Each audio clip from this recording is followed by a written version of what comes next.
Hello everyone, welcome back to chemistry tips and tricks. तो आज हम लोग स्टार्ट करेंगे रैंक बूस्टर सीरीज जेईई 2026 का एक बहुत important chapter GOC general organic chemistry. पूरी तरह से इससे ये चैप्टर आपके कंसेप्ट पे बेस्ड होता है। क्लास 11 में चैप्टर आपको कराया जाता है, पर जो इसके क्वेश्चंस बनते हैं वो क्लास 11 और क्लास 12 दोनों की ऑर्गेनिक केमिस्ट्री को क्लब करते हुए होते हैं, राइट। तो विदाउट एनी डिले एक बार स्टार्ट करते हैं। और जिन बच्चों की तैयारी हो चुकी है तो अगेन द सेम थिंग, वो अपने आप को क्रॉस चेक करें कि कितने % वो करेक्ट कर रहे हैं। और जिन बच्चों को लगता है अभी भी उन्हें डाउट है या फिर अभी उन्होंने अच्छे से नहीं किया, तो मेरे साथ इसको ट्राई करो और जैसे मैं बता रही हूँ कैसे अप्रोच करना है क्वेश्चन को वो आप देखो, ठीक है। तो विदाउट एनी डिले चलो स्टार्ट करते हैं। Let us start the first question. तो जीओसी टॉपिक का बच्चे सबसे इंपॉर्टेंट जो टॉपिक होता है, इवन आई वुड से सबसे पहला जो टॉपिक होता है दैट इज आईयूपैक नोमेनक्लेचर। तो 2025 में देखो बच्चे यहीं से क्वेश्चन आया हुआ है। जनरली आता ही है हर साल, पर देखेंगे इन्होंने कौन सा क्वेश्चन यहाँ पे पूछा हुआ है।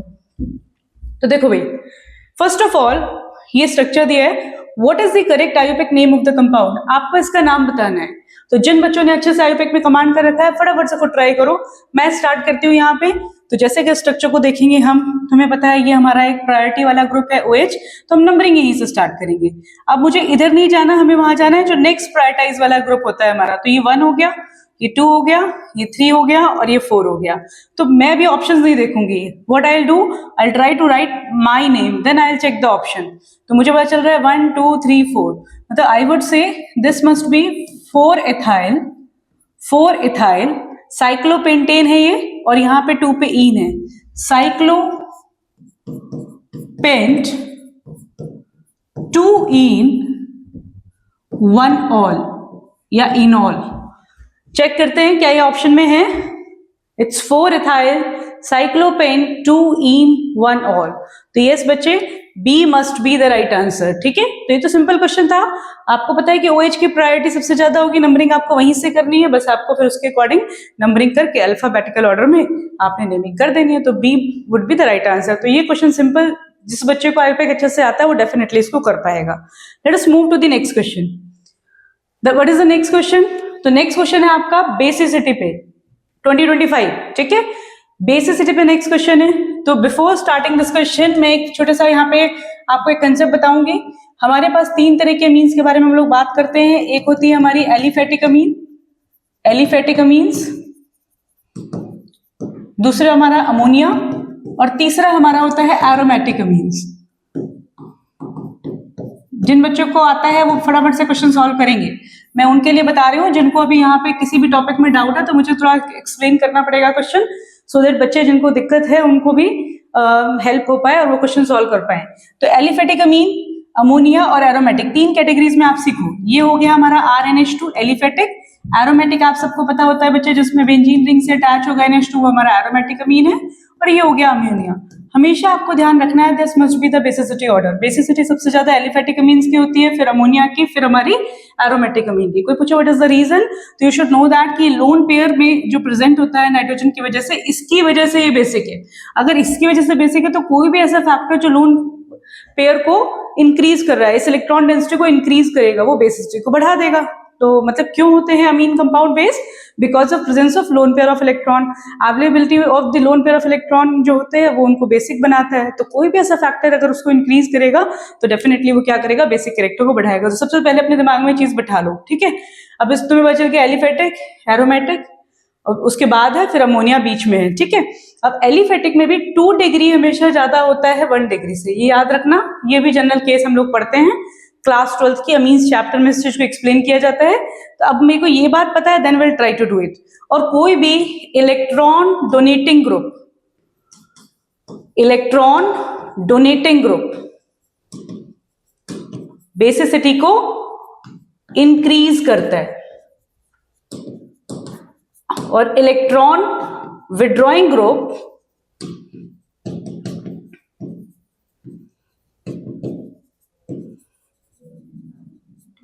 बेसिसिटी को डिक्रीज करता है, ठीक है बच्चे। ध्यान रखना, ये कंसेप्ट बेसिक से क्लियर होने चाहिए, ठीक है। यहाँ पे ध्यान दो। तो अगर मुझे ये बात पता है then I will solve this question. अब मैं ट्राई करती हूँ यहाँ पे। तो आपको दिखाई दे रहा है क्योंकि इन्होंने दोनों का मिक्स क्वेश्चन पूछा हुआ है। यहाँ पे आपको दिख रहा है एलिफेटिक अमीन्स भी है और एरोमेटिक अमीन्स भी है। अब एलिफेटिक अमीन में ये 2 डिग्री अमीन है और ये 1 डिग्री अमीन है। अब एरोमेटिक में क्या है, यहाँ पे तो इन्होंने विड्रॉइंग ग्रुप लगा दिया NO2, और यहाँ पे इन्होंने रिलीजिंग ग्रुप लगा दिया, यहाँ पे खाली इन्होंने ले लिया एनिलीन। तो अभी मैंने आपको बताया कोई भी डोनेटिंग ग्रुप क्या करेगा, इंक्रीज करेगा। तो अगर हम इस कंसेप्ट को फॉलो करें बच्चे, तो सबसे ज्यादा हमारा क्या होना चाहिए ऑप्शन, सबसे ज्यादा हमारा ऑप्शन होना चाहिए बी, ठीक है। नहीं, सबसे ज्यादा बी नहीं, आई वुड से पहले तो हमें एलिफेटिक को देखना पड़ेगा। तो सबसे ज्यादा क्या होना चाहिए आपका, जो हमारा एलिफेटिक है, तो एलिफेटिक में हमारा ई सबसे ज्यादा होना चाहिए सेकेंडरी, फिर हमारा होना चाहिए बेसिकली एलिफेटिक में ही प्राइमरी एमीन। तो अगर हम देखें तो ऑप्शन में हमें क्या दिखाई दे रहा है, ई और डी आपको कहीं दिखाई दे रहा है, तो यस ई डी। तो आपके दो ऑप्शन दिखाई दे रहे हैं जिसमें ई डी आ गया है, तो ये ऑप्शन आपके ऑलरेडी कट गए। इससे बोलते हैं एलिमिनेशन मेथड, आप इसे रिमूव कर दो। अब आपका टेंशन थोड़ा सा खत्म हो गया कि हमें इसमें देखना है। अब इन तीनों में अगर मैं कंपैरिजन करूं तो सबसे कम तो मेरा सी होना चाहिए क्योंकि विड्रॉइंग ग्रुप लगा, और सबसे ज्यादा मेरा बी होना चाहिए। कौन से ऑप्शन में दिखाई दे रहा है, आपको दिखाई दे रहा है it is in option number C. आपको देख रहा है इसके बाद क्या हो गया, बी हो गया, फिर ए हो गया, फिर सी हो गया, तो इसका आंसर हो जाएगा सी। तो जिन बच्चों ने सी आंसर लगाया है वो बिल्कुल करेक्ट हैं और वो अपने आप को 4 मार्क्स दे सकते हैं, ठीक है। चलो भाई आगे बढ़ते हैं। तो ये हमारा बेसिक कैरेक्टर पे क्वेश्चन था। बच्चे कभी भी कोई पेपर बनाया जाता है ना, वो बैलेंस होता है, ऐसा नहीं कि एक ही टॉपिक के भर भर के क्वेश्चंस आ रहे हैं। आपको पता है इस चैप्टर में अगर मैं आईयूपैक की इसकी बात करूं, जीओसी में कुछ फिक्स टॉपिक्स हैं, आप उनमें अपना कॉन्फिडेंस बिल्ड करो कि आपको कितने % तक वो आता है। तो ज्यादा डरते नहीं है, चीजों को हम सॉल्व करते हैं, प्रैक्टिस करेंगे, हमारा कॉन्फिडेंस बनता जाता है, ठीक है। चलो भाई लेट्स मूव अहेड। तो इसका आंसर था सी। आगे बढ़ेंगे। बहुत ही बढ़िया क्वेश्चन, मतलब ये क्वेश्चन हमारा ऑप्टिकल एक्टिविटी से है, और ऑप्टिकल एक्टिविटी में अगर हम लोग देखें तो ये एक आइसोमेरिज्म से टॉपिक है, आपने अच्छे से पढ़ा होगा। कोई भी कंपाउंड कायरल कब होता है या ऑप्टिकली एक्टिव कब होता है बच्चे, ये चीज सिखाई जाती है आपको कि जब उस पे कोई ना कोई एसिमेट्रिक कार्बन हो। तो एसिमेट्रिक क्या है, ए बी सी और डी। अब क्वेश्चन रीड करते हैं। The number of optically active products obtained from the complete ozonolysis, very good. इन्होंने यहाँ पे एक सिंपल रिएक्शन डाली ओजोनोलिसिस, जो कि क्लास 11th के लिए बहुत ज्यादा इंपॉर्टेंट रिएक्शन है। मतलब मैं बच्चों को कई साल पहले ये कहा करती कि ओजोनोलिसिस एक ऐसी रिएक्शन है जो किसी भी कॉम्पिटिटिव एग्जाम्स में आप ढूंढ सकते हैं।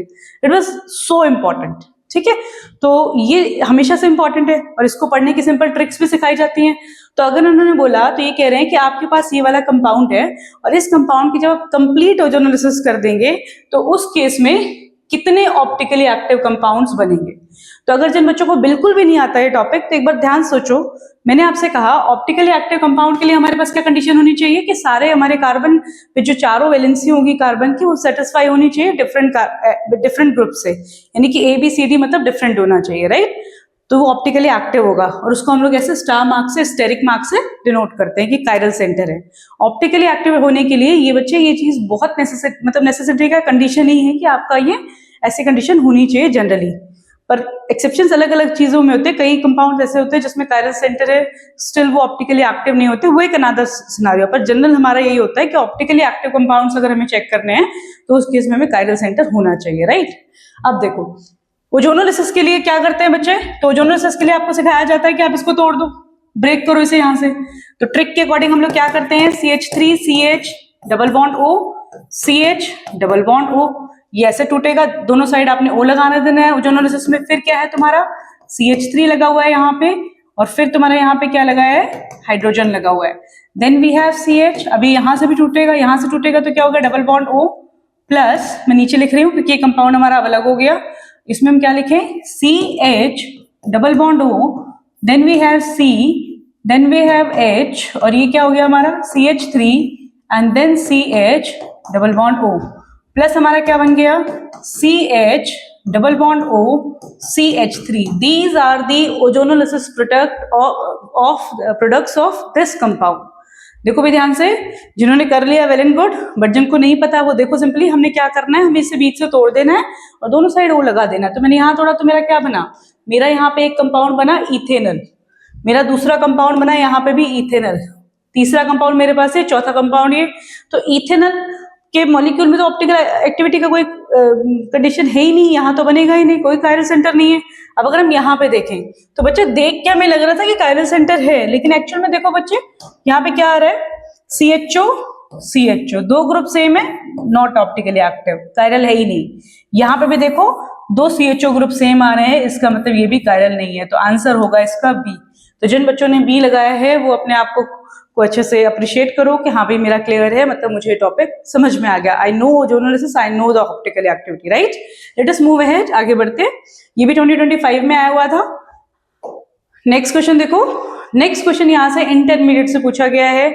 अब देखो आप एक चीज नोटिस करो, पहले अभी हम पूरा 2025 करेंगे, then I let you know कि किस तरह से अलग अलग शिफ्ट में क्वेश्चन आ रहे हैं, उनको भी हम यहाँ से एनालाइज कर सकते हैं। कि मतलब ये नहीं है कि आपका पहले क्या हो रहा था कि 1-2 साल पहले जब ये क्वेश्चन कोई टॉपिक आता था तो बड़ा अच्छा फील करते थे बच्चे कि जिनका वो एडमिट कार्ड लेट वाली डेट्स पे आ रहा है, वो सोचते थे अच्छा यहाँ से क्वेश्चन आया है तो इसका मतलब अगली शिफ्ट में भी लगभग यहाँ से आएगा। शुरू में इन्होंने करा भी 1-2 बार, लेकिन ऐसा नहीं है जरूरी कि आपका जहां से क्वेश्चन आया वही आपका अगली शिफ्ट में आने वाला है।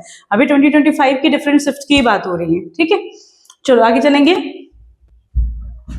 तो यहाँ पे क्या है, कार्बोकेटाइन। तो मैं फटाफट से बता रही हूँ, कार्बोकेटाइन में क्या होता है, पॉजिटिव चार्ज होता है, इलेक्ट्रोफाइल होता है, मतलब इलेक्ट्रोफिलिक नेचर का होता है। दूसरा है फ्री रेडिकल। फ्री रेडिकल पे भी हमारा क्या होता है, अनपेयर्ड इलेक्ट्रॉन होता है, इसकी पहचान है।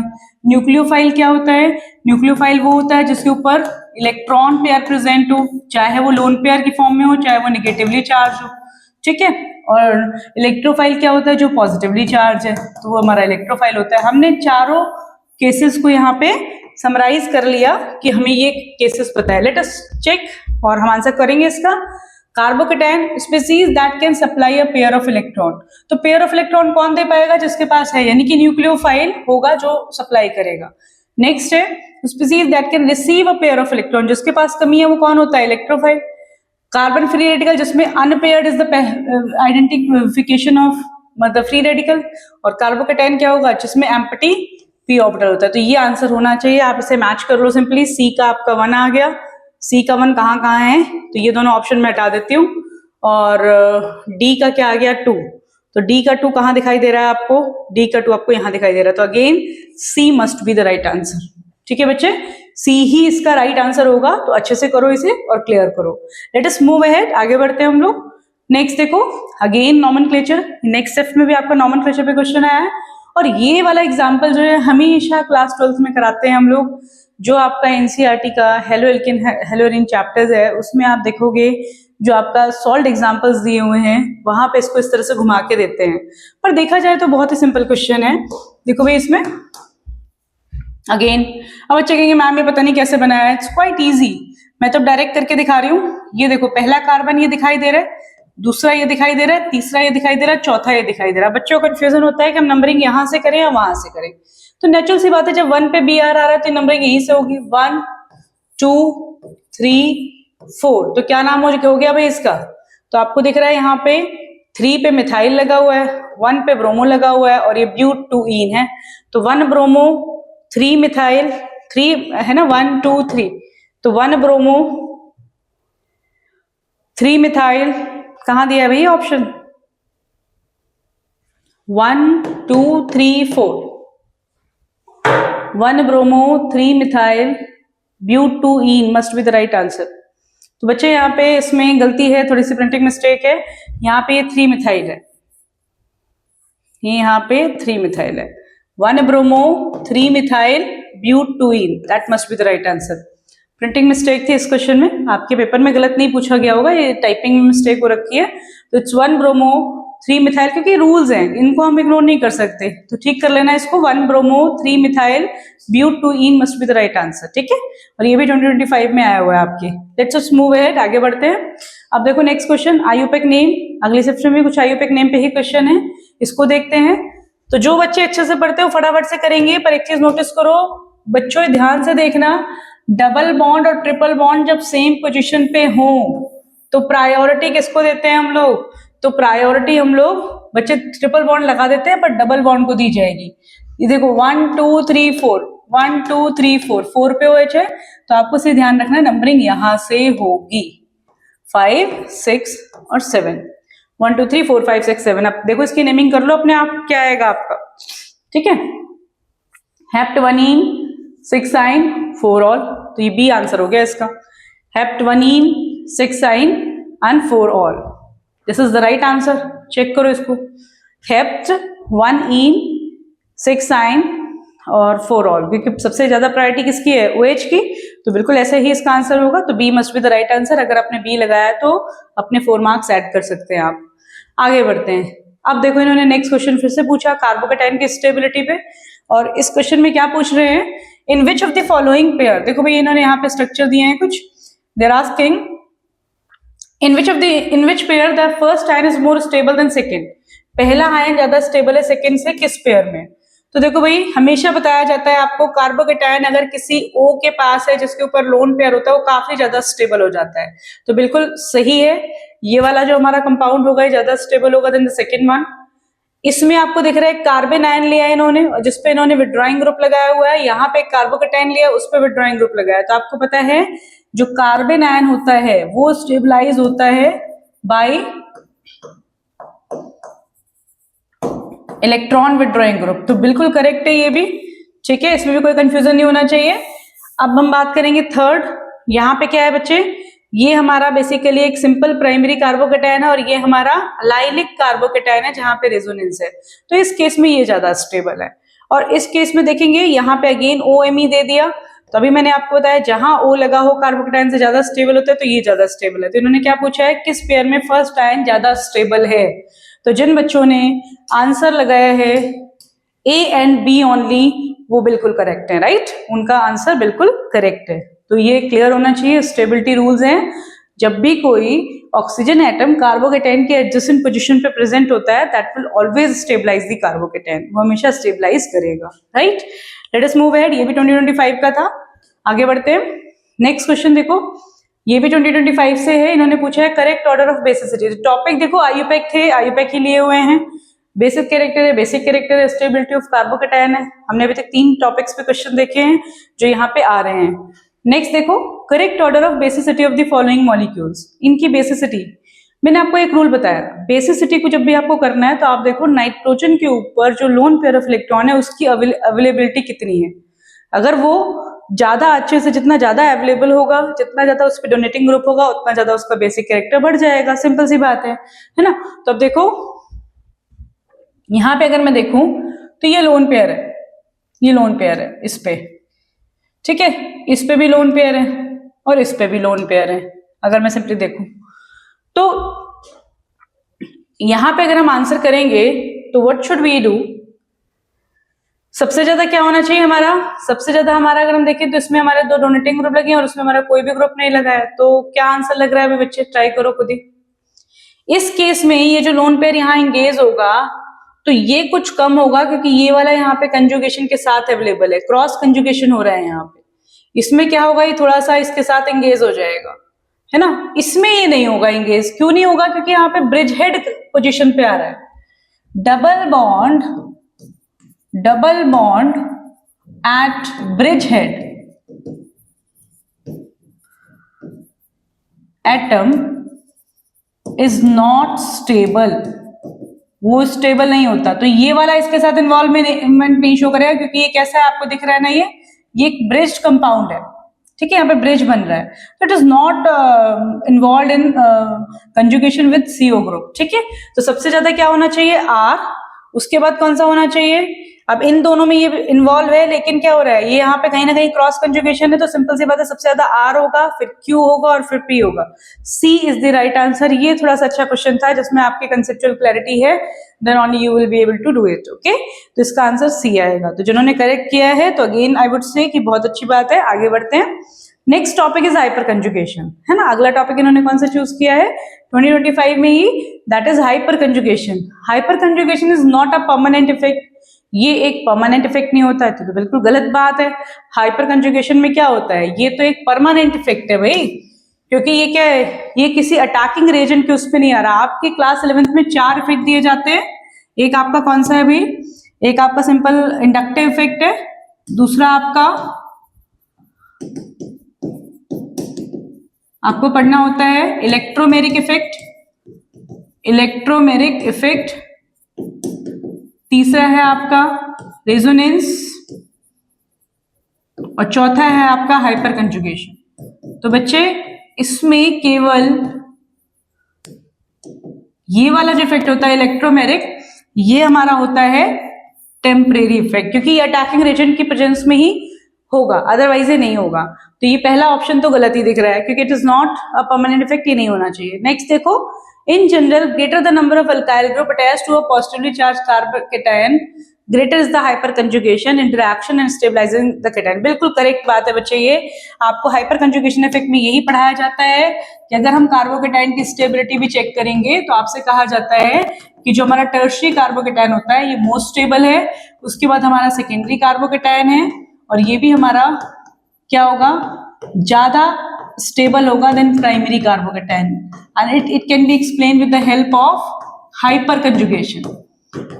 हाइपर कंजुगेशन यही तो कहता है, that will tell us about, ये साफ साफ एनसीईआरटी में लिखा है, it is a stabilising interaction, है ना, ये मॉलिक्यूल को स्टेबलाइज करता है। तो ये बच्चे यहाँ पे कार्बोकेटायन की स्टेबिलिटी को एक्सप्लेन करता है, जितना ज्यादा मतलब उसमें हाइपर कंजुगेशन होगा। इस केस में हमारे अल्काइल ग्रुप पे 3 हाइड्रोजन है, यहाँ पे भी 3 है, यहाँ पे भी 3 है, टोटल 9 हाइड्रोजन है जो हाइपर कंजुगेशन शो कर रहे हैं, इसलिए ज्यादा स्टेबल है। तो ये स्टेटमेंट बिल्कुल करेक्ट है, फर्स्ट आपकी इनकरेक्ट है, तो ऑप्शन कौन सा चूज करोगे भाई? Now you can easily do it. Statement first is incorrect but statement second is correct. तो यहाँ पे आपके बिल्कुल कंसेप्ट चेक होते हैं, आपको अच्छे से स्टेटमेंट पढ़नी होती है, right. Let us move ahead, आगे बढ़ते हैं। Excuse me. अब क्या आ गया हमारा, यहाँ पे हमारा आ गया acidic character, basic character, acidic character, stability of carbocation, यही टॉपिक अभी हमारे सामने आ रहे हैं। तो इसमें देखो बच्चे क्या लगा हुआ है, तो अगर मैं एसिडिक कैरेक्टर की बात करूं तो क्या ऑर्डर लगाएंगे हम लोग? अल्काइंस है आपके पास, अल्कोहल है, एसिड है, कार्बोक्सिलिक एसिड है। इन्होंने क्या पूछा है, लीस्ट एसिडिक कंपाउंड कौन सा है? चेक करो भाई, क्या होना चाहिए लीस्ट एसिडिक, सोचो।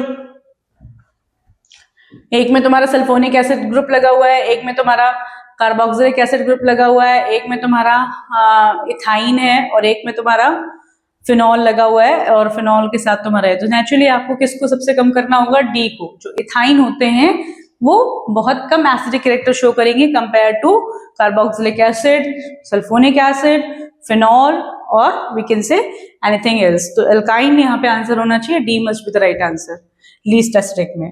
आगे बढ़ते हैं, तो 2025 का एक next easy question, in 3,3 dimethyl hex 1-ene 4-ine।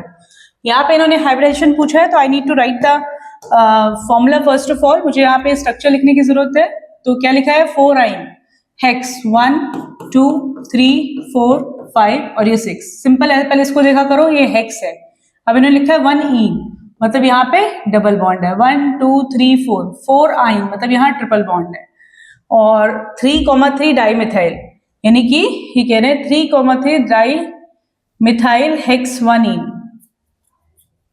How will it be possible?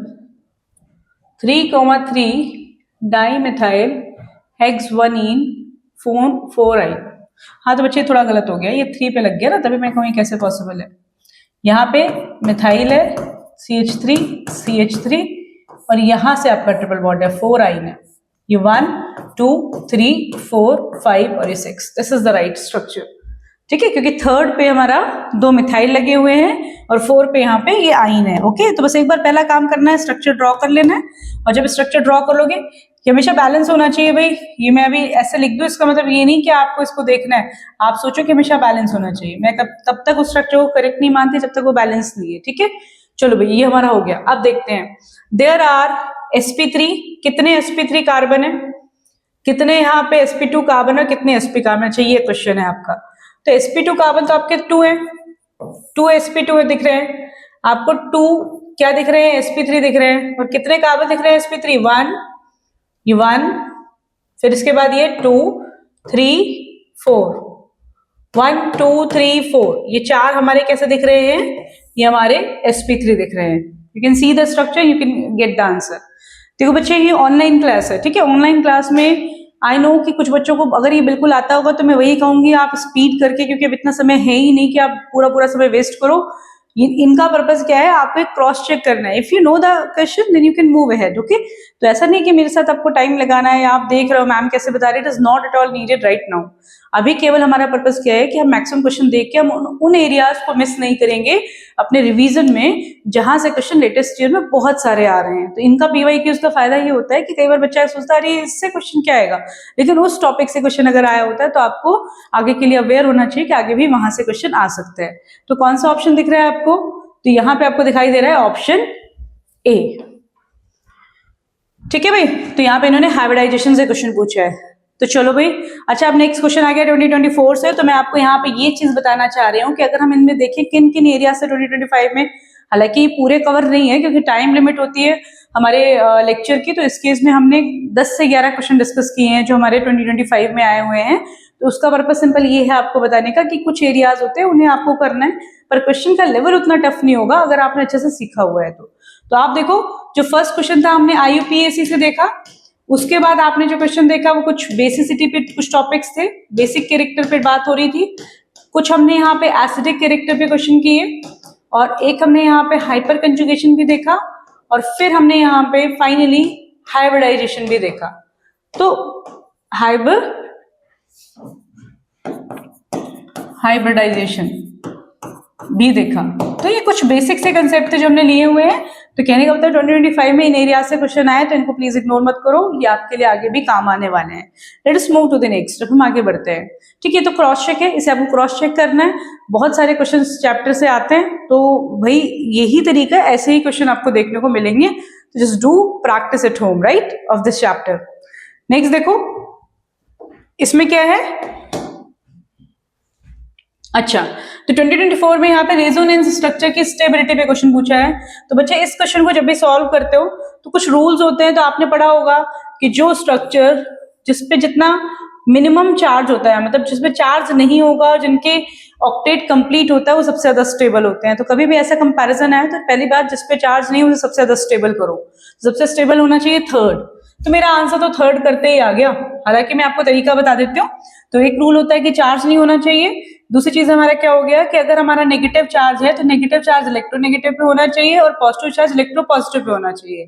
तो अगर मैं इस रूल को बताऊं आपको, तो ये 1 और 2 में क्यों 2 ज्यादा है, 2 ज्यादा होना चाहिए बेसिकली स्टेबल, क्योंकि 2 पे इलेक्ट्रोनेगेटिव एटम पे नेगेटिव चार्ज है. ठीक है, अगर वहां पे पॉजिटिव नेगेटिव चार्ज आ रहा है तो इलेक्ट्रोनेगेटिव एटम पे ही आना चाहिए. ओके, तो क्लियर हो गई बात. तो आंसर हमारा सी ही बनेगा. Third, second and first, this must be the right answer. ये एनसीईआरटी पे बेस्ड क्वेश्चन है.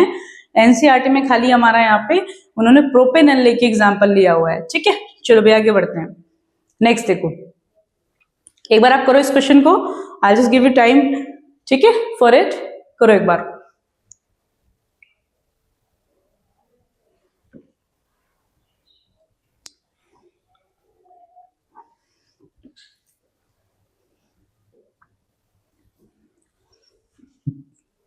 ओके, चलो भाई देखते हैं इसमें. Total number of stereo isomers possible for the given structure. कितने स्टीरियो आइसोमर्स पॉसिबल होंगे. बहुत ही बढ़िया क्वेश्चन है ना. तो जिन बच्चों ने पढ़ा है, अब इस समय ज्यादा बात करने का समय नहीं है. स्टीरियो आइसोमर्स में आपने 2 तरह के आइसोमर्स पढ़े हैं, बेसिक लेवल पे आपको पता होना चाहिए. एक होते हैं ज्योमेट्रिकल आइसोमर्स, दूसरे होते हैं आपके ऑप्टिकल आइसोमर्स. राइट, इसमें अभी हमने थोड़ी देर पहले भी देखा था, ऑप्टिकल एक्टिविटी पे भी क्वेश्चन था 2025 में. तो यहाँ पे हमने देखा था कि कायरल सेंटर हम लोग चेक करते हैं, इसके होने के लिए कायरल सेंटर होना चाहिए.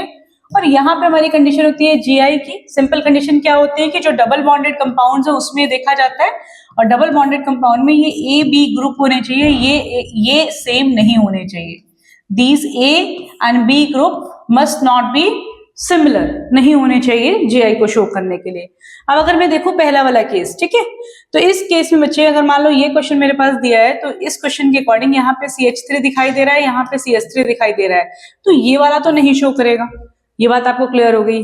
अगर मैं यहाँ पे देखूं भाई, इस वाले एटम की बात करूं, अगर मैं इस वाले एटम की, तो इस वाले एटम पे आपको दिखाई दे रहा है कि क्या यहाँ पे कायरल सेंटर है. अब अगर कायरल सेंटर देखोगे तो कायरल सेंटर के लिए में क्या देखना होता है. अब ये CH3 हो गया, ये CH3, तो ये सब्सटेंस कुछ भी नहीं है. तो ये वाला जो केस है, ये ग्रुप हमारा अलग है, ये वाला ग्रुप अलग है, Br अलग है, तो यहाँ पे एक कायरल सेंटर मुझे दिखाई दे रहा है। और ये वाला अगर मैं ग्रुप की बात करूं तो यहाँ पे भी तुम्हारा क्या दिखाई दे रहा है आपका, यहाँ पे भी क्या दिखाई दे रहा है बच्चे, आपका एक स्टीरियो सेंटर दिखाई दे रहा है, क्योंकि ये भी हमारा दोनों ग्रुप सेम ना होने की वजह से सिस्ट्रांस शो करेगा। तो इस केस में अगर मैं आपसे बात करूं तो सिंस यहाँ पे 2 स्टीरियोजेनिक सेंटर्स हैं, एक कायरल सेंटर है और एक डबल बॉन्ड है, तो हमारा जनरल रूल ये होता है कि हमारे total number of stereoisomers का फॉर्मूला होता है number of stereoisomers is equal to 2 की पावर n। तो सिंस अभी हमारे इस क्वेश्चन के अकॉर्डिंग हमें 2 दिखाई दे रहे हैं स्टीरियो सेंटर, और अगर 2 स्टीरियो सेंटर आपके दिखाई दे रहे हैं तो उस केस में क्या हो जाएगा 2 की पावर 2, तो आंसर मस्ट बी 4। तो 4 आंसर होना चाहिए। अगर ये तीसरा भी स्टीरियो सेंटर होता तो उस केस में आंसर 8 हो जाता। तो सिंपल सी बात है, आंसर आपका 4 आना चाहिए। तो क्लियर करो इसको। तो 2024 के क्वेश्चन में आया हुआ था, बहुत इंपॉर्टेंट क्वेश्चन है। आगे बढ़ते हैं। Correct the order of basic strength of pyrrole, pyridine and पाइपेरिडीन। बहुत ही इंपॉर्टेंट टॉपिक होते हैं बच्चे, ये इसको अच्छे से कर लेना। अगर इसमें कोई भी कंफ्यूजन है तो नहीं रहने देना आपको, क्योंकि ये बहुत प्रोबेबल क्वेश्चन है जो पूछे जाते हैं। पायरोल हमारा है, पिरिडीन है और पाइपेरिडीन है। तो बच्चे इसका बिल्कुल सिंपल क्वेश्चन हम लोग करेंगे। एरोमेटिसिटी कंसेप्ट को यहाँ पे यूज किया जाता है। ये वाला लोन पेयर बिल्कुल फ्रीली अवेलेबल है, पाइपेरिडीन का लोन पेयर बिल्कुल फ्रीली अवेलेबल है। इस वाला लोन पेयर अवेलेबल नहीं है, मतलब रिंग के अंदर, लेकिन ये वाला जो लोन पेयर है पूरी तरह से इंगेज है, ये पूरी तरह से इंगेज है आपका। और ये वाला फिर भी हमारा डबली बॉन्डेड के साथ है। तो सबसे ज्यादा इसमें आंसर में क्या आना चाहिए, सबसे ज्यादा हमारा बेसिक होगा पाइपेरिडीन, उसके बाद हमारा पिरिडीन और सबसे कम होना चाहिए पायरोल। तो एक ही ऑप्शन हमें दिख रहा है। अगर मैं बात करूं तो पाइपेरिडीन क्यों, क्योंकि वो डबली बॉन्डेड से जुड़ा नहीं हुआ है, तो वो सबसे ज्यादा होगा। तो सिंपल सी बात है, D must be the right answer. तो चेक करो, and if you got the same answer then it is correct, definitely, very good. तो what is next question? Now we have methods used for purification of organic compounds are based on। बच्चे theoretical question है, GOC वाले part से बहुत important होता है, पर ये फैक्चुअल है। एक बार आपने पढ़ा हुआ है तो आप डेफिनेटली कर लोगे। नीदर और nature of compound nor on है बेटा, ये बच्चे यहाँ पे ऑन है। Neither on nature of compound nor on the impurity present, presence of impurity only, nature of compound and presence of impurity, nature of compound. ठीक है, किस चीज पे डिपेंड करता है? तो बच्चे इसका आंसर होगा C, nature of compound and presence of impurity. दोनों के बेसिस पे हम लोग प्यूरिफिकेशन करते हैं भाई। लेट अस मूव अहेड, आगे बढ़ते हैं। The correct arrangement of descending order of electrophilic substitution. तो बच्चे इलेक्ट्रोफिलिक सब्स्टिट्यूशन हमारी किस बेस पे बेस होता है? सिंपली हम लोग देखते हैं वहां का जो बेसिकली क्राइटेरिया ये होता है, कोई भी ऐसा फैक्टर जो बेंजीन रिंग के ऊपर इलेक्ट्रॉन डेंसिटी को इंक्रीज करेगा। जब हमारी इलेक्ट्रॉन डेंसिटी किसी भी वजह से इसके ऊपर ज्यादा होगी, उसका उतना ज्यादा हमारा फास्टर इलेक्ट्रोफिलिक सब्स्टिट्यूशन होगा। तो हमें देखना है कौन सा हमारा इंक्रीज कर रहा है, दैट्स इट। अब आपको पता है ये एक विड्रॉइंग ग्रुप होता है, ये एक हमारा विड्रॉइंग ग्रुप की तरह एक्ट करेगा। ये हमारा रिलीजिंग ग्रुप होता है, और ओ है तो काफी अच्छे से रिलीज करेगा। तो सबसे ज्यादा तो हमारा थर्ड ही होना चाहिए और सबसे कम हमारा फोर्थ होना चाहिए। तो सबसे थर्ड हमें दिख रहा है सी में, सबसे कम हमारा फोर्थ इसमें दिख रहा है। पर एनीवेज फिर भी चेक कर लेते हैं। उसके बाद तुम्हारा ये आना चाहिए था फर्स्ट, और उसके बाद आना चाहिए था सेकंड। तो C must be the right answer, इसमें सी ही आपका करेक्ट आंसर होगा। ठीक है, तो लेट अस मूव अहेड, आगे बढ़ेंगे। Next question, which of the following statement is correct for paper chromatography. बच्चे पेपर क्रोमेटोग्राफी जो है बहुत ही मतलब थ्योरेटिकल क्वेश्चन होते हैं, पर एक बार समझ लोगे तो फिर ये भूलते नहीं है। तो इस टॉपिक को बिल्कुल इग्नोर मत करना। टेक्निक पार्ट्स में पीछे दिया हुआ है जीओसी के एनसीईआरटी में, वो आपको करना ही करना है। ठीक है, water present in the mobile phase gets absorb by the paper which then, नहीं गलत है भाई। Water present in the pores of the paper form stationary phase, B must be the right answer. जिन्होंने बी लगाया है वो correct है। तो बच्चे इसको देखो, एक बार देख लेते हैं यहाँ पे आंसर इसका क्या है। In the paper chromatography the stationary phase is the water. 2 phases होती है क्रोमेटोग्राफी में, एक स्टेशनरी और एक होती है आपकी मोबाइल फेज। तो कह रहे हैं जब पेपर क्रोमेटोग्राफी की बात करेंगे तो पेपर क्रोमेटोग्राफी में स्टेशनरी फेज हमारी होती है वाटर की, and that is absorbed and trapped in the pores of the paper, while the mobile phase is a liquid. Mobile phase होती है वो क्या होती है, लिक्विड की होती है, liquid solvent that moves through the papers carrying the sample with it. ठीक है, तो ये चीज ध्यान रखनी है। Different component of the sample have different affinities for the stationary phase, है ना, and the mobile phase, causing them to move at different rate and separate them from each other on the paper। तो paper में वैसे ध्यान रखना है आपको, जो मोबाइल फेज होता है वो वाटर नहीं होता, वाटर हमारा स्टेशनरी फेज होता है, एंड वाटर इज एड्सॉर्ब, वो एड्सॉर्ब होता है, पोर्स में ट्रैप्ड होता है। मोबाइल फेज क्या होती है, लिक्विड सॉल्वेंट होती है जो पेपर के ऊपर मूव करती है, राइट। तो ये चीजें में कंफ्यूजन नहीं होना चाहिए। आगे बढ़ते हैं। Given below are two statement, tropolone is an aromatic compound and has 8 pi electrons. तो बच्चे देखो, सबसे पहले आपको पता होना चाहिए ट्रोपोलोन क्या होता है। ये आपके एनसीईआरटी में दिया हुआ है, जीओसी में, बहुत ही पॉपुलर कंपाउंड है। ये है ट्रोपोलोन, और आपको दिख रहा है कितने पाई बॉन्ड है यहाँ पे, तो यहाँ पे देखो ये हमारा एक 2 pi electron, 4 pi electron, 6 pi electron, और पाई इलेक्ट्रॉन तो ये भी है, तो 8 pi इलेक्ट्रॉन सिस्टम तो है ये। कोई पूछे कैसा सिस्टम है, तो आप कहेंगे 8 pi इलेक्ट्रॉन सिस्टम है। तो क्या ये एरोमेटिक है बच्चे? फिर भी ये एरोमेटिक होता है, ये एरोमेटिक होता है। क्यों एरोमेटिक होता है? क्योंकि 1 pi इलेक्ट्रॉन इसका एक्सोसाइक्लिक है। कैसा है बच्चे?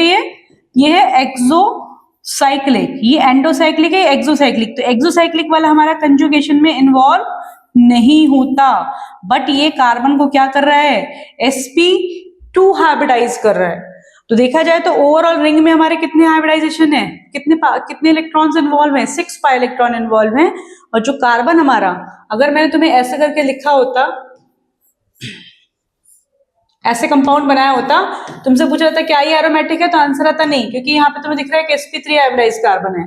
लेकिन ट्रोपोलोन में ये हमारा sp2 हाइब्रिडाइज हो जाता है और ये हमारा एक एरोमेटिक कंपाउंड बन जाता है।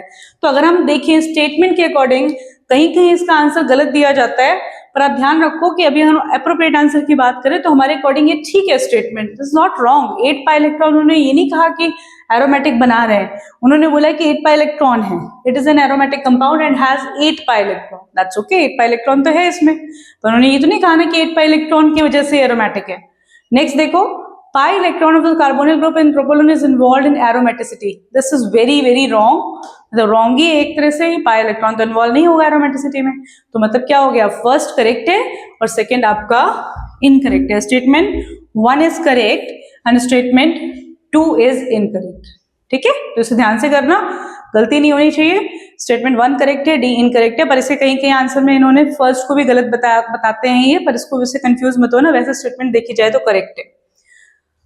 Next question in very very good question पूछ रहे हैं, among the following compounds the one which show, 23 के क्वेश्चंस में आ गए हम लोग, the one which show highest dipole moment. तो बच्चे डाइपोल मोमेंट मतलब क्या होता है, जहां पोलैरिटी होती है। अब कैसे पता चलेगा किसमें हाईएस्ट डाइपोल मोमेंट है? तो बच्चे आपको क्या करना है, आपने इसमें देखना है किस केस में तुम्हारा क्या सिनारियो बन रहा है। अगर मैं इसको ऐसे मूव करूं तो ये मेरा स्ट्रक्चर क्या बन जाएगा, यहां पे प्लस, यहां पे माइनस, और ये ऐसे करके हमारा स्ट्रक्चर बन गया।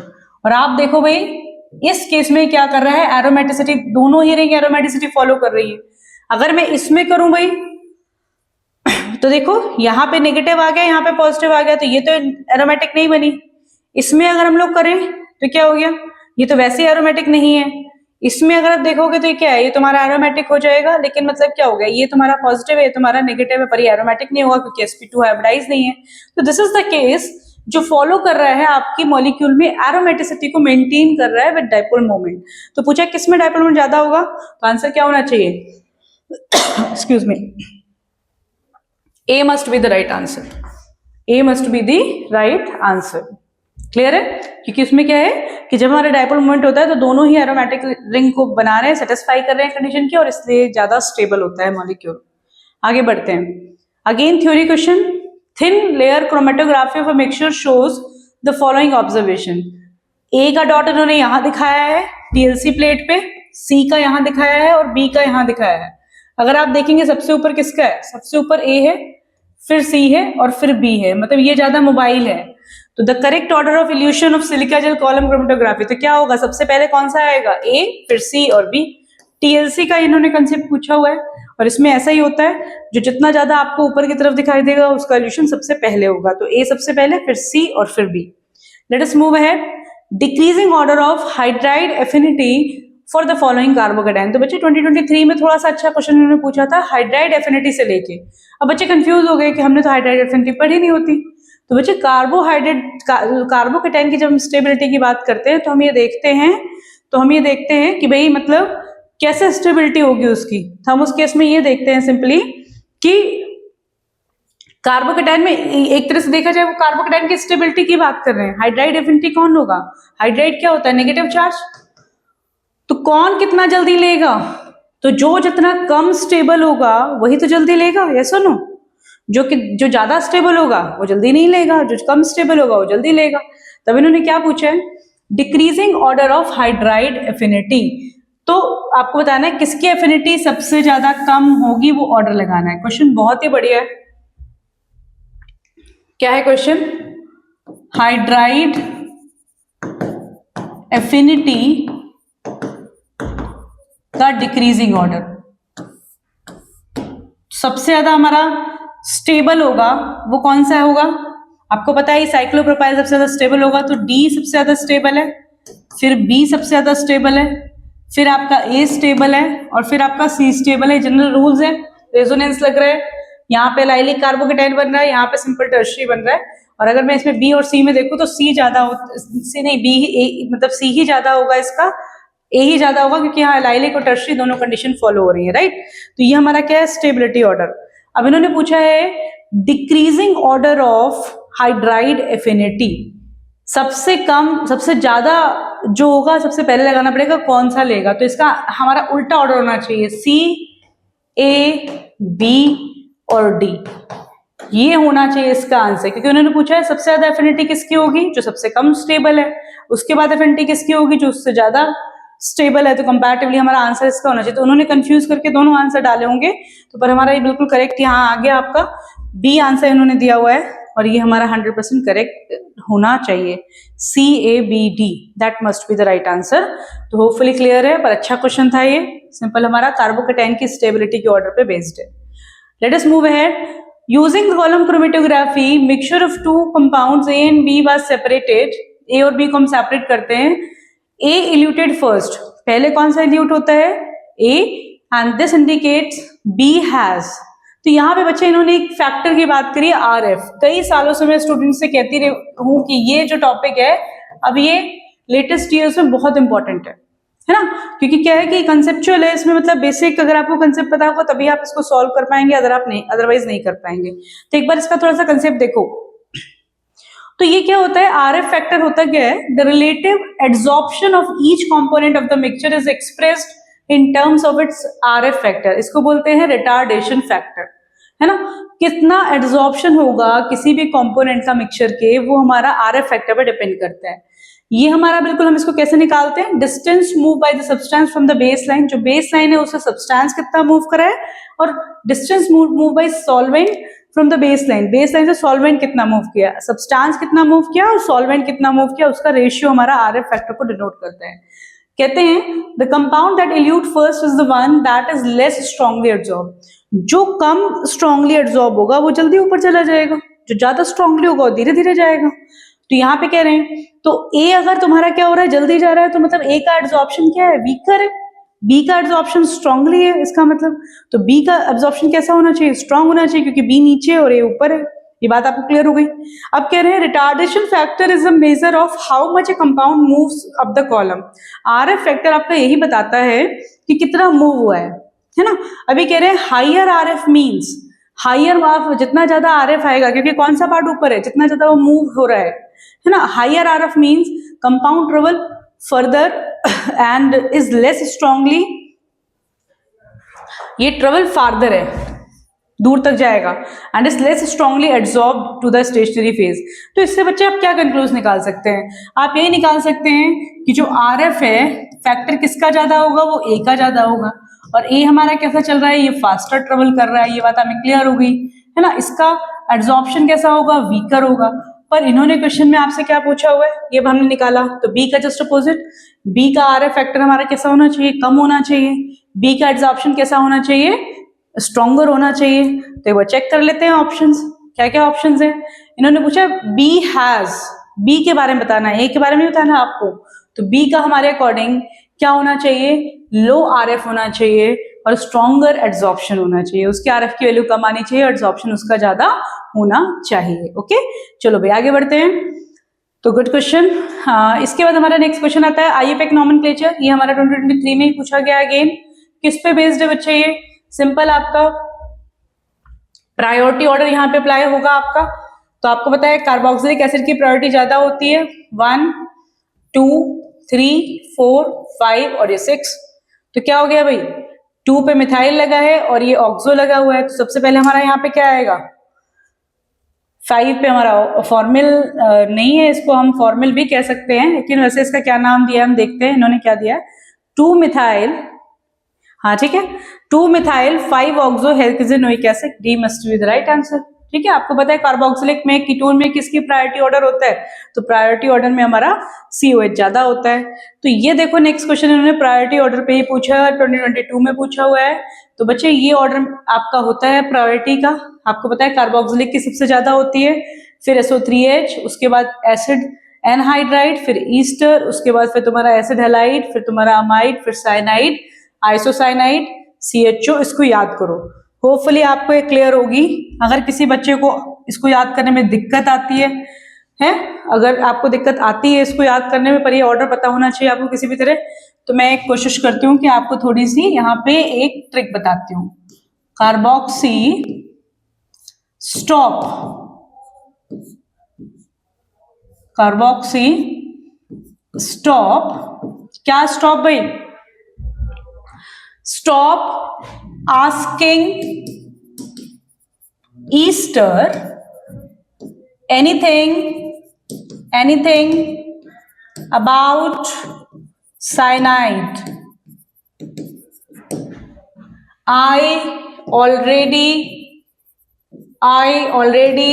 know all things about ether, मिलता जुलता बन गया, then double bond and then triple bond, this must be the order. अगर किसी बच्चे को डाउट हो तो आप ये सिंपल एक ट्रिक बना सकते हैं, carboxy stop asking Easter anything about cyanide, carboxy stop asking Easter anything about cyanide, I already know all things about ether. बच्चे देखो स्टॉप सल्फोनिक, ये हमारा आस्किंग, ये ए कई बार है पर हम देखो इसमें रिलेट कर पाओगे, आस्किंग एक बार आपको क्लियर करना है, एनीथिंग हेलोजन है वहां पे H आ रहा है, अमाइड हो गया, फिर आपका यहाँ पे आपका सिंपली अमीन ग्रुप आया इसमें। तो आप अपने हिसाब से ट्रिक बनाओ और जैसे आपको, अगर आपको और कोई ट्रिक आती हो तो आप उसके अकॉर्डिंग कर सकते हैं, इट्स योर चॉइस। अब देखो सिंपली देखो क्या ऑप्शन होगा, इन्होंने क्या पूछा है, the correct decreasing order of the priority of the functional group in the naming of organic compound. तो क्या ऑर्डर होगा भाई, देखो आप खुद लगा लो आप, पहले वाले ऑप्शन में इन्होंने क्या किया हुआ है, अमाइड को पहले करा हुआ है, गलत हो गया ये, SO3H COCl CONH2CN, this is okay, COR COCl NH2, NH2CO से पहले कैसे आ गया, यहाँ पे क्या है COR NH2, ये भी हमारा गलत हो गया क्योंकि अमाइड इसमें पहले दे दिया इससे। ठीक है, तो हमें अगर सिंपल ट्रिक पता है, हमें ऐसे क्वेश्चंस को हमें नहीं छोड़ना चाहिए, इसे याद करना चाहिए। आगे बढ़ते हैं। Given below are the two statement, ध्यान से करो भी इस क्वेश्चन को, I'll take water till that.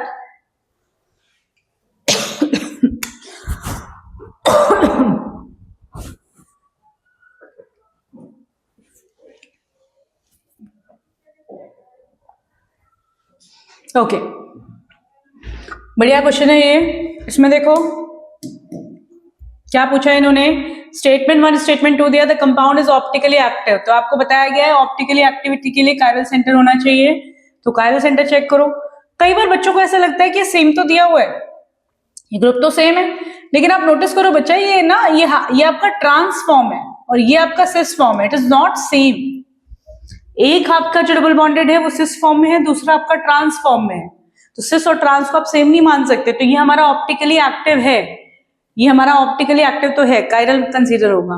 अब नोटिस करो, अगर तुम देखो जो इन्होंने नेक्स्ट कंपाउंड दिया हुआ है, इस केस में इन्होंने क्या लिखा है, इन्होंने यहाँ पे सिस लिया हुआ है और यहाँ पे इन्होंने ये ट्रांस लिया हुआ है। ठीक है, ये सिस और ट्रांस वही बदल दिया इन्होंने। तो ये मिरर इमेज नहीं होगा। इसका एक और तरीका है, ये मिरर इमेज नहीं है इसकी। मिरर इमेज क्या होती है, बिल्कुल सेम अपोजिट होनी चाहिए जैसे हम बनाते हैं, तो ये तो नहीं है। आप एक काम करो, इसका RS नॉमेनक्लेचर से नॉमेनक्लेचर निकालो।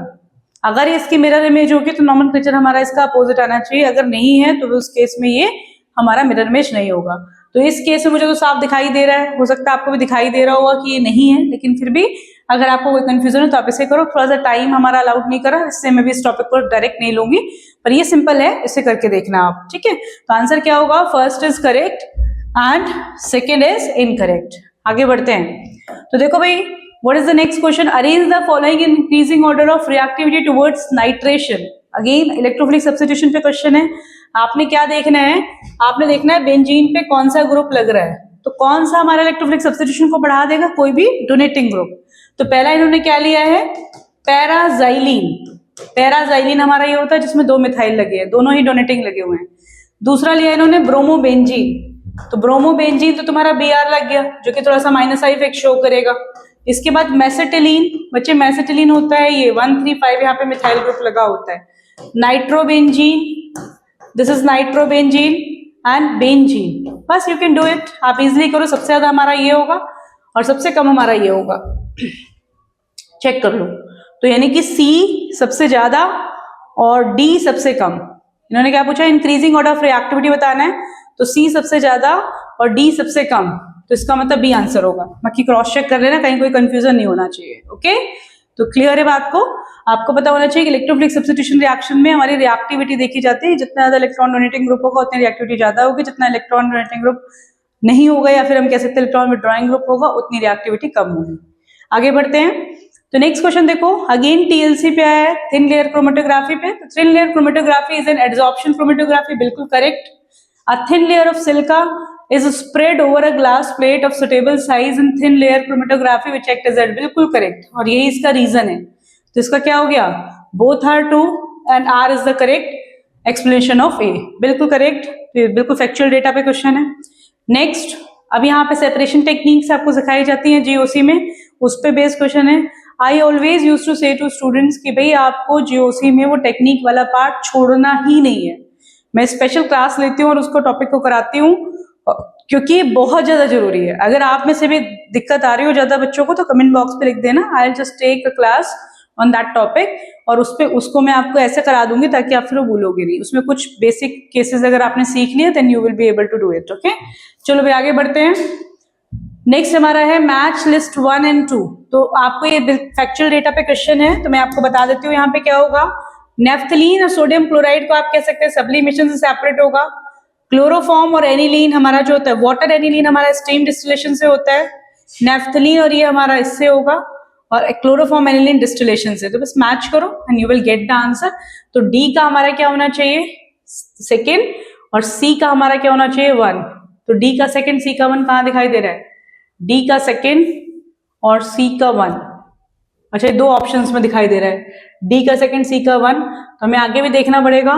तो 1 का हमारा क्या है 4, 1 का हमारा है 3, तो 1 का 3 का है सेकेंड और 1, ठीक है, that's okay. D must be the right answer.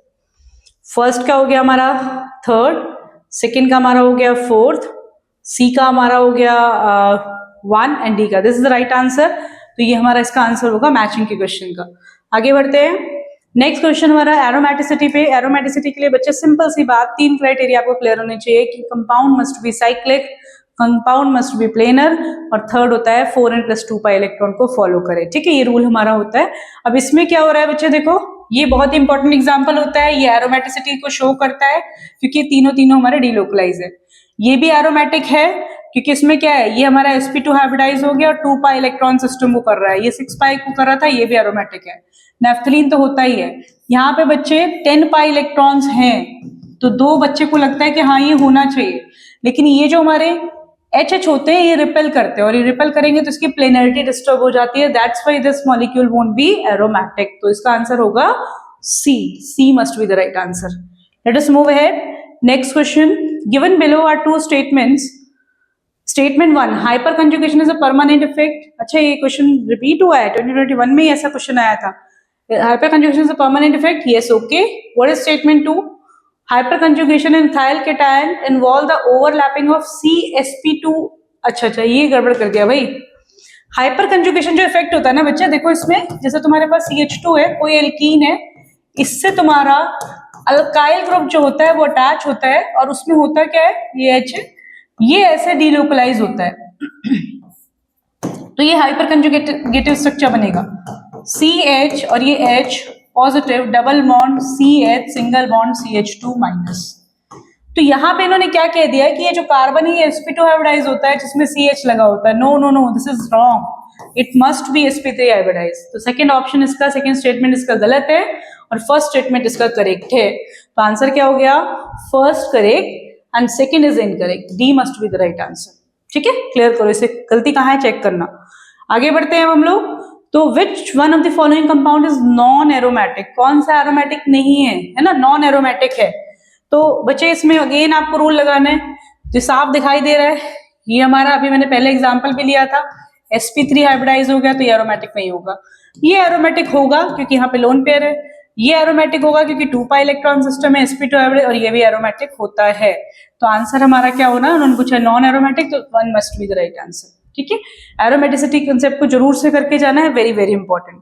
आगे बढ़ते हैं, देखो अगेन उन्होंने एरोमेटिसिटी पे ये क्वेश्चन पूछा हुआ है, तो फिर से चेक करो कौन से एरोमेटिक है। तो ये देखो 4 इलेक्ट्रॉन सिस्टम है, नहीं होगा एरोमेटिक। ये क्या है, 6 इलेक्ट्रॉन सिस्टम है, ये इन्वॉल्व होगा डीलोकलाइजेशन में, तो ये होगा एरोमेटिक, ये हमारा एरोमेटिक होगा। और इसमें क्या हो गया तुम्हारा, यहाँ पे sp3 आ गया, तो ये भी हमारा नहीं है। तो B एंड D का ऑप्शन कहाँ दिखाई दे रहा है, B and C, sorry D नहीं BC, तो BC हमारा हो गया B is the right answer, right. आगे बढ़ते हैं हम लोग, late us move ahead. Which purification technique is used for high boiling organic liquid compounds. जो आप डिफरेंट टेक्निक्स पढ़ते हो ना बच्चे, तो उसमें हमारा क्या होता है कि हम डिस्टिलेशन टेक्निक्स को अलग अलग तरीके से यूज करते हैं। जैसे सिंपल डिस्टिलेशन हो गया आपका, फ्रैक्शनल डिस्टिलेशन हो गया, स्टीम डिस्टिलेशन हो गया। तो डिस्टिलेशन अंडर रिड्यूस प्रेशर, इनकी अलग अलग कंडीशंस होती है ना। जैसे अगर हम बात करूं, सिंपल डिस्टिलेशन हमारे कहाँ होता है, जहां हमारे बॉइलिंग पॉइंट में डिफरेंसेस होते हैं। फ्रैक्शनल डिस्टिलेशन वहां होता है जहां पे कम डिफरेंसेस होते हैं, है ना। और डिस्टिलेशन, स्टीम डिस्टिलेशन जो स्टीम के साथ, वाटर के साथ इमिजिबल होते हैं। सिमिलरली जो डिस्टिलेशन अंडर रिड्यूस प्रेशर होता है वो उन कंपाउंड्स के लिए यूज किया जाता है जो हाई टेम्परेचर पे बॉइल होते हैं और कई बार बॉइलिंग पॉइंट से पहले ही डिकम्पोज हो जाते हैं। तो ये हमारा होता है डिस्टिलेशन अंडर रिड्यूस प्रेशर। तो ऑब्वियसली इन्होंने क्या पूछा है, high boiling point decompose before it's boiling point, तो क्या हो जाएगा, reduce pressure distillation. D must be the right answer. Okay, बिल्कुल सिंपल एनसीईआरटी में फैक्ट्स दिए हुए हैं, वो टॉपिक बिल्कुल इग्नोर नहीं करना है, बहुत जरूरी है। ज़ेल्डाल मेथड, ड्यूमास मेथड, सारे डिस्टिलेशन मेथड्स, आपकी क्रोमेटोग्राफी वेरी वेरी इंपॉर्टेंट है, आपको थ्योरेटिकल क्वेश्चन जरूर से करने हैं। आगे बढ़ते हैं हम लोग। विच of the following molecule does not show stereo isomerism, कौन सा मॉलिक्यूल स्टीरियो आइसोमेरिज्म नहीं शो करेगा। तो बच्चे इस केस में आपको ज्योमेट्रिकल के बारे में भी सोचना है और ऑप्टिकल के बारे में भी सोचना है। चलो भाई फटाफट से देखते हैं क्या है ये क्वेश्चन। 3,4 डाइमिथाइल हेक्स 3ene 1 2 3 4 5 6, 3 और 4 पे डाइमिथाइल है, 3 और 4 पे डाइमिथाइल है, ठीक है। हेक्स 3ene, 3 पे यहाँ पे तुम्हारा इन है, ये methyl CH2 CH3 CH2 CH3। तो बच्चे यहाँ पे कौन से आइसोमेरिज्म है, यहाँ पे आपको दिखाई दे रहा है AB GI, ये शो करेगा क्योंकि इसके दोनों ग्रुप, मैंने भी वो कंडीशन बताई थी, डबल बॉन्डेड कार्बन पे जो 2 ग्रुप लगे हैं ये सेम नहीं होने चाहिए। तो ये दोनों तो सेम नहीं, इसमें मिथाइल है और इसमें इथाइल है, यहाँ मिथाइल है और यहाँ इथाइल है, ठीक है। तो ये तो होगा स्टीरियो आइसोमेरिज्म, यही शो करेगा। अच्छा, इन्होंने पूछा डज नॉट, तो ये हमारा शो करेगा, इसका मतलब ये आंसर नहीं है। आगे बढ़ते हैं। 3 मिथाइल हेक्स 1ene 1 2 3 4 5 और ये 6, 1ene है हेक्स और 3 पे मिथाइल है।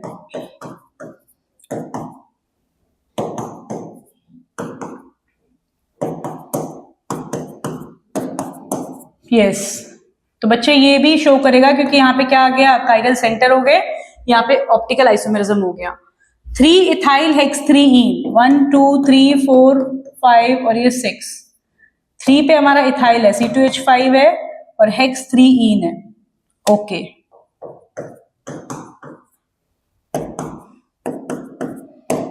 चेक करो बच्चे, इसमें क्या इसमें कोई कायरल सेंटर है या कोई कंडीशन है? अच्छा भाई, तो ये दोनों ग्रुप सेम हो गए भाई, no GI no AI OI, तो मेरे ख्याल से आंसर करेक्ट इसका सी ही हो गया। पर हम लास्ट ऑप्शन भी देख लेते हैं, 4 मिथाइल हेक्सवनीन, 1 2 3 4 5 और 6, तो 1 इन हो गया, ये CH2 हो गया, और यहाँ पे 4 पे मिथाइल है, CH3 हो गया, CH2 3 CH2 H 4 पे मिथाइल है ना, 1 2 3 हेक्सवनीन, तो ये तुम्हारा कायरल सेंटर हो गया। ठीक है बच्चे, कोई दिक्कत नहीं, इस पे कायरल सेंटर आ गया, तो बिल्कुल करेक्ट इसका आंसर सी होगा। क्यों सी है? क्योंकि वहां पे तुम्हारी कंडीशन क्या बन रही है, GI भी नहीं शो कर रहा, उस केस में ये कायरल सेंटर हो गया, ये OI शो कर रहा है, दैट्स इट। तो स्टीरियो आइसोमरिज्म में दोनों केसेस को करना है, तो C is the right answer for this question. Okay, बहुत ही बेसिक क्वेश्चन है, अंडरस्टैंडिंग बेस्ड आपका। तो बच्चे यहां तक हमने इसमें क्वेश्चंस किए कुछ जो हमारे लेटेस्ट ईयर्स में आ रहे हैं और जो इंपॉर्टेंट है हमारे किसके लिए, जो हमारे क्वेश्चन इंपॉर्टेंट है GOC के, जो लेटेस्ट ईयर में हम ट्रेंड देख रहे हैं, इस पे बेस हमने कुछ क्वेश्चन सॉल्व किए। तो आई होप आपने चेक किया होगा कि आपको कितने % क्वेश्चन आपके सही हुए हैं। तो जो आपका एक्चुअल स्कोर आ रहा है आप उसे कमेंट बॉक्स में मेंशन करो कि भाई मैम मेरा इतना स्कोर आ रहा है, देन आई कैन जज your performance. Otherwise it's class just for your improvement in JEE score. ठीक है भाई, तो मिलते हैं नेक्स्ट लेक्चर के साथ नेक्स्ट सीरीज में। Thank you so much.